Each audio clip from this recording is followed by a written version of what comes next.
എല്ലാവർക്കും നമസ്കാരം. ഗീതാസ് കിച്ചണിലേക്ക് സ്വാഗതം. ഇന്ന് ഞാൻ ഉണ്ടാക്കാൻ പോകുന്നത് ക്യാരറ്റ് ഹൽവയാണ്. ക്യാരറ്റ് ഹൽവ ഉണ്ടാക്കാൻ വേണ്ടി ഞാൻ ചുവന്ന ക്യാരറ്റ് 1 കിലോയാണ് എടുത്ത് വെച്ചിരിക്കുന്നത്. ചുവന്ന ക്യാരറ്റിന് നീളമുള്ളതുകൊണ്ട് ഞാൻ 2 കഷ്ണങ്ങളാക്കി മുറിച്ച് മാറ്റുകയാണ്. അതോടൊപ്പം അതിൻ്റെ താഴ്വശവും മുകൾ വശവും നല്ലതല്ലാത്തതുകൊണ്ട് അത് നമുക്ക് കട്ട് ചെയ്ത് കൊടുക്കാം.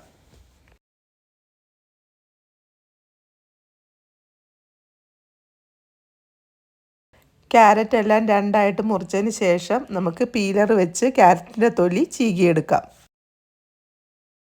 ഓരോ ക്യാരറ്റിൻ്റെയും തൊലി ചീകിയതിന് ശേഷം ഞാൻ മറ്റൊരു പാത്രത്തിലേക്ക് മാറ്റി വയ്ക്കുകയാണ്. ഞാനിന്ന് ഹൽവ ഉണ്ടാക്കുന്നത് ചുവന്ന ക്യാരറ്റ് കൊണ്ടാണ്. നിങ്ങൾക്കും കടയിൽ സാധാരണ കിട്ടുന്ന ഓറഞ്ച് നിറത്തിലുള്ള ക്യാരറ്റ് കൊണ്ടും ഉണ്ടാക്കിയെടുക്കാം. പാൻ അടുപ്പിൽ വെച്ച് കൊടുത്തിട്ടുണ്ട്. ഇപ്പോൾ 1 ലിറ്റർ പാല് പാനിലേക്ക് ഒഴിക്കുകയാണ്.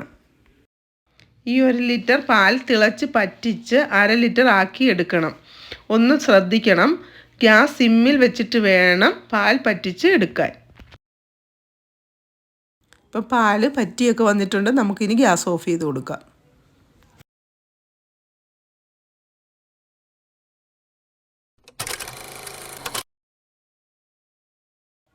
കുക്കർ അടുപ്പിൽ വെച്ച് ഗ്യാസ് സിമ്മിൽ ഇട്ട് കൊടുത്തിട്ടുണ്ട്.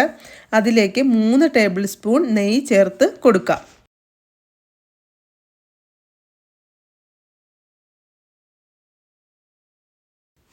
നെയ്യൊന്ന് ചൂടായതിന് ശേഷം 1/4 കപ്പ് ബദാം ചെറുതായിട്ട് അരിഞ്ഞത് നെയ്യിലേക്ക് ഇട്ട് കൊടുക്കാം. ഇളക്കി കൊടുക്കുന്ന കൂട്ടത്തിൽ ഒരു കണ്ണ് വേണം, കരിയാതെ ഒന്ന് ശ്രദ്ധിക്കണം. ഇതൊന്ന് ചെറുതായി മൊരിഞ്ഞതിന് ശേഷം 1/4 കപ്പ് കറുത്ത ഉണക്കമുന്തിരി കൂടി ഇട്ട് കൊടുക്കാം. ഉണക്കമുന്തിരി ഇട്ടതിന് ശേഷം അതുകൂടി നന്നായി ഒന്ന് ഇളക്കി കൊടുക്കണം. അപ്പോൾ ബദാമും മുന്തിരിയും നന്നായിട്ട് മൊരിഞ്ഞിട്ടുണ്ട്. നമുക്കത് കോരി വേറൊരു പാത്രത്തിലേക്ക് മാറ്റാം. ക്യാരറ്റ് ഇതുപോലെ മുറിച്ച് കഷ്ണങ്ങളാക്കി എടുക്കുക.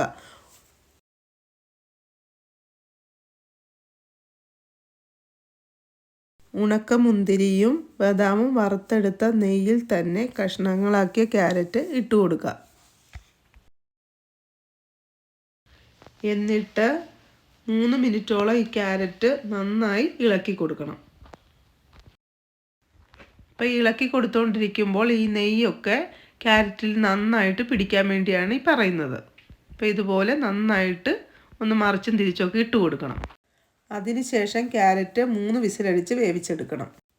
3 വിസിലിന് ശേഷം ക്യാരറ്റ് നന്നായി വെന്ത് കിട്ടിയിട്ടുണ്ട്. ഇത് നമുക്ക് നന്നായി ഒന്ന് ഉടച്ചെടുക്കണം.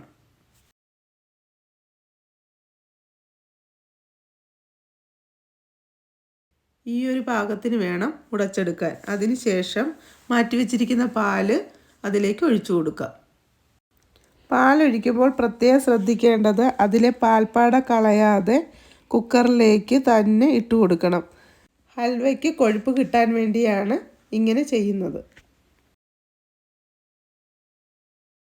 പാല് നന്നായിട്ട് പറ്റുന്നവരെ ഇളക്കി കൊടുത്തുകൊണ്ടേയിരിക്കണം.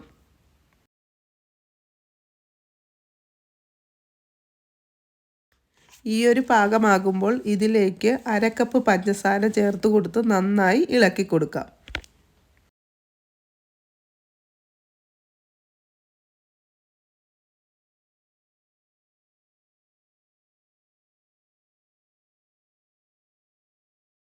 പഞ്ചസാര നന്നായി അലിഞ്ഞതിന് ശേഷം 2 ടേബിൾ സ്പൂൺ നെയ്യും 1/2 ടീസ്പൂൺ ഏലക്ക പൊടിച്ചതും അതിൻ്റെ കൂടെ വറുത്ത് വെച്ച ബദാം പരിപ്പ് ഉണക്കമുന്തിരിയും ചേർത്ത് കൊടുത്ത് നന്നായി ഇളക്കിയെടുക്കാം.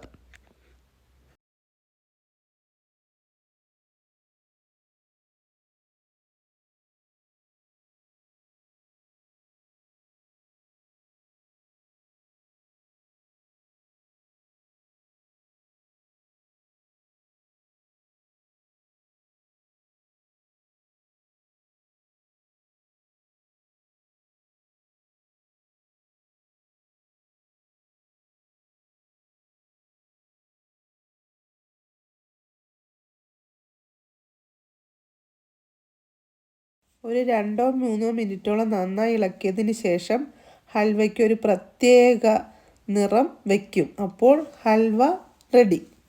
അപ്പോൾ എല്ലാവരും ഇതൊന്ന് ഉണ്ടാക്കി നോക്കണേ. Thank you for watching.